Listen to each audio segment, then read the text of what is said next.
So, the music. When did you start taking it serious? Is that a trick question? No, I'm playing. I started taking music serious when I realized it was an escape Mm-hmm. from the harsh realities, from the abuse, from the issues. Mm-hmm. It was an escape. Mm-hmm. So, it became serious to me whenever I started my band and everything. And, like I said, this is all I've done my whole life, Mm-hmm. So, when I was 9 years old, music became everything to me. Mm-hmm. And, we was traveling and, it was, they were calling us and I was like, I just kept saying, B2K gonna call me. And they gonna want me. And so, I remixed the song What a Girl Wants, and I called K104, I think it was Skip Cheatham. Called K104. I kept calling and calling. I was like, can I sing? Can I sing something for y'all? Can I sing something for y'all? And they was like, no, we're not doing nothing like that. Mm-hmm. So I kept calling, and then one day, Skip Cheatham was like, give me the phone.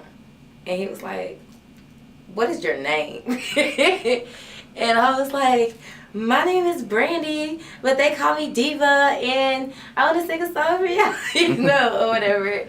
And he was like, okay, you know what, go ahead. And I never knew, he actually put it on air.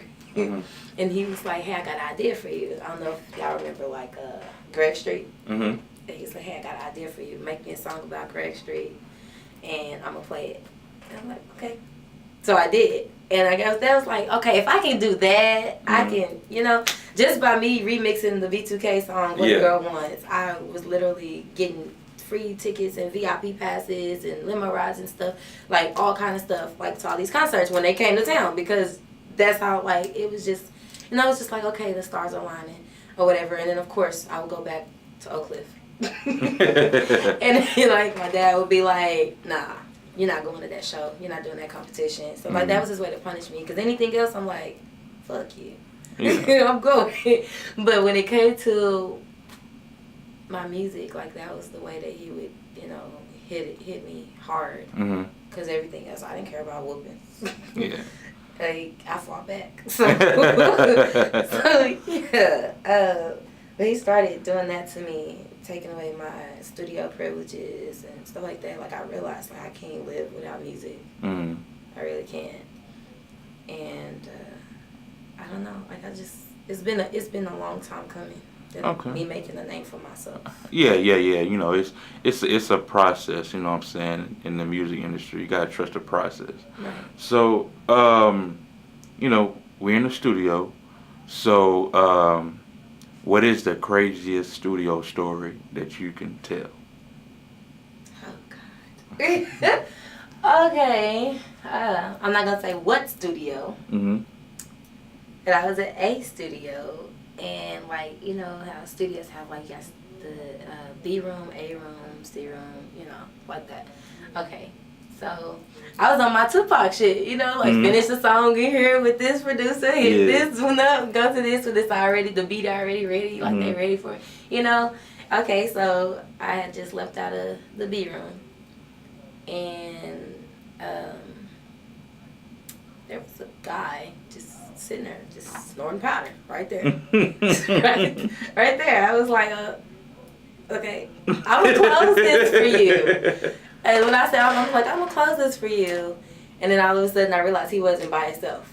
And I heard, yeah, do that. I was like, so when he looks up, look behind the door, there's a whole girl back there.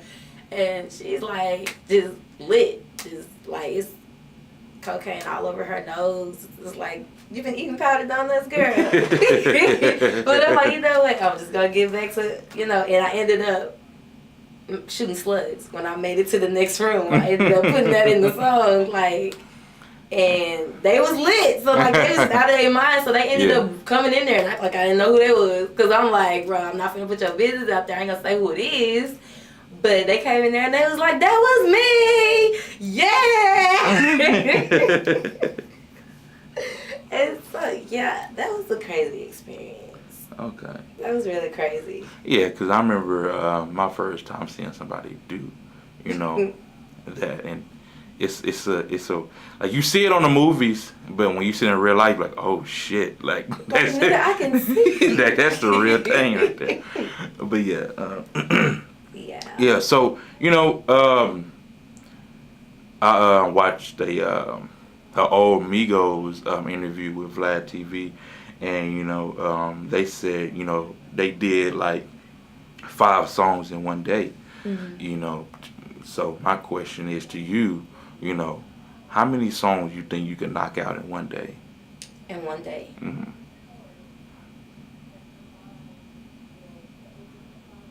Like a whole 24 hours? Like no sleep type shit? I mean, it don't matter. You sleep or I was I like, mean, you cause don't. yeah, You you know. don't want to do that.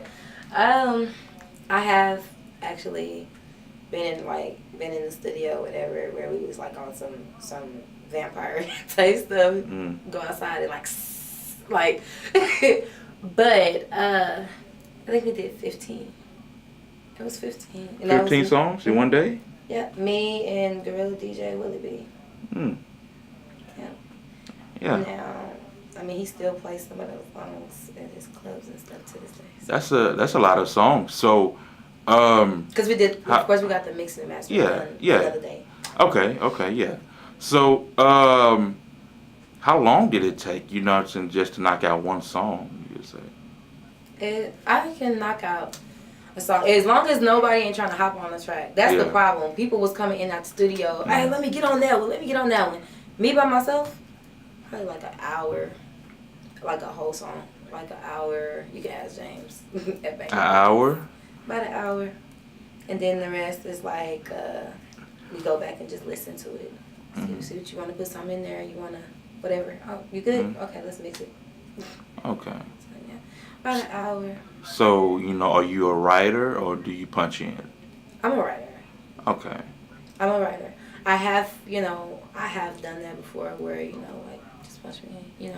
Let's go. That's when I'm really just trying to get something off my chest. Yeah. But other than that, like I like to take my time and write. I mean, I can't say take my time because like it comes really fast. Mm-hmm. And they be like, bro, you just wrote that? Like I wrote a whole song sitting outside the barbershop. Just because I was just sitting outside the barbershop. Yeah. And this guy walked over there and he was there for like 15 minutes. And like he was like, I was just writing the song or whatever, but I was saying it out loud while I was writing it. He thought that, it was already written or something. Because he walked up and he was like, you just wrote that? He was like, your phone, like, I was being nosy. Your phone was blank. Like, that screen was blank. And I was like, yeah, I just wrote it. And he's like, do it for me again. And just everybody over there now just be like, where DVD at? Where DVD at? I go against dudes. Like, I do what females not, they afraid to do. Yeah. I'd rather go against a nigga than a female. I am a female artist. I'm an advocate for female artist support. I am. I'd rather go against a nigga because I'm always with the niggas. Like I told you, I grew up being like, I would literally be like, it probably be like me and one other girl and she thought she was a dude.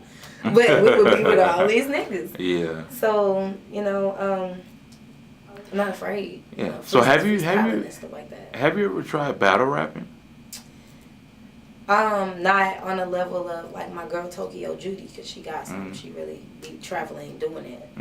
But as far as like, I've done a lot of competitions as far as like freestyle battles. And won.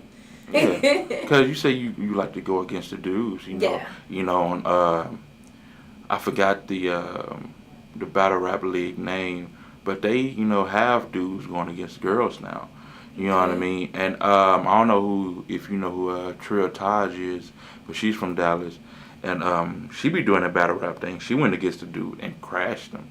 I think you said, what's her name again? Trill Taj. I think that's the one who, her and Tokyo Judy rapped against each other, battled against each other. It's on YouTube. Yeah. Okay. But yeah, I mean, I'm all for it. Being plugged in, whatever it is. Like I did a competition or whatever, and it like really just, I don't know. I guess it opened a lot of people's eyes to me or whatever. that the DJ was like, it was DJ Stephen Ray. He was like, you do know that like there are no females in this competition. And I was like, okay. And I took the notebook and put my name down and I gave him my flash drive and walked off. Yeah. And you know, it was like a competition to open up for Yellow Busy. Mhm. And so it was like 28 artists. I was the only female. And like at the end, there was 4 of us. It was me, Vino Bars, Vane, and Afije. Mhm. And they was like, well, we're going to narrow it down. So everybody do a freestyle. So then it was me and Vane and Vino Bars. And then it was me and Vino Bars. I mean, but then it was Vino Bars who opened up for Beezy. Mm-hmm. But at the same time, it's like, well, yeah. You know what I'm saying? How can you not notice what just went down? Yeah, exactly. And they did. They noticed. Yeah. But man, 28 people trying to open up for Beezy? Yep. He big out here, man. Yes, I love Yeah, salute to that boy. I love but that's gonna be my husband. He can know that. I'm sorry, baby mama. but yeah, so you got a mixtape coming out. Yes. When does that drop?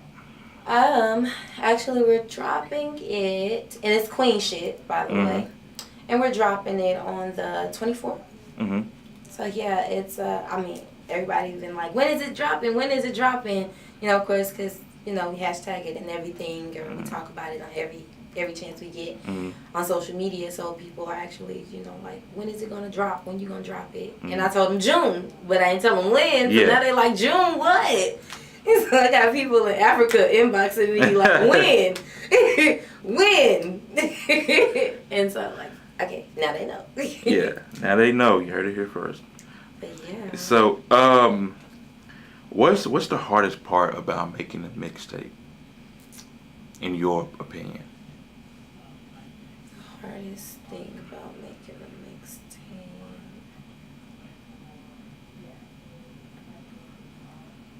The fact that, you know, my people felt like because it's a mixtape, oh, we'll go ahead and pay for, you know, we literally, you know, paid with the studio like $850 to knock out the whole project, so I can come in, you know, and do however many songs I want or whatever, twice a week or whatever, you know, so it's done. And so I think the hardest thing about it was the fact that since it was a mixtape, that some of the beats we don't own, we just leased. And I'm like, man, if it was an album, like I could get all these songs on the radio. Yeah, so exactly. that's hard for me because it's like I'm going in here and I'm literally, you know, working my ass off on these songs. And I mean, I'm having fun doing it. And it's like just over the course of making this mixtape, I've been through so much shit. So every song is about literally something. Even the sexy song, it's literally about something. And you know, like, there's a song on there, Snapped. Man, I went out. And like, I actually recorded that with Rekka. And it was just like, he was like, bro, like he tried to change the name of my song and stuff. When it was coming up with the name of it, I was like, at first I was like, I was like, call it, you know, Pissed Off. And then he was like, nah. He was like, I got one for you. Like he was trying to shoot slugs and be funny. And so my sister was like, we're gonna call it Snapped because you snapped on that hoe. So we called it Snapped. And yeah, it's just like, it's true facts. Big facts, big facts. But that's the thing, like, I think God allowed it to happen that way for a reason. Yeah. Because, like, that fueled my fire for each song, that something happened that I could turn it into a song. And, like, that took my mind off the fact that, hey, you know what, even though I can't, you know, get all these songs on the radio like I want to, the ones that I can, I am. And it's like, man, just wait for the album. Yeah. Just wait for the album if the mixtape is like this. So, yeah, but this is my first actual official mixtape. Okay.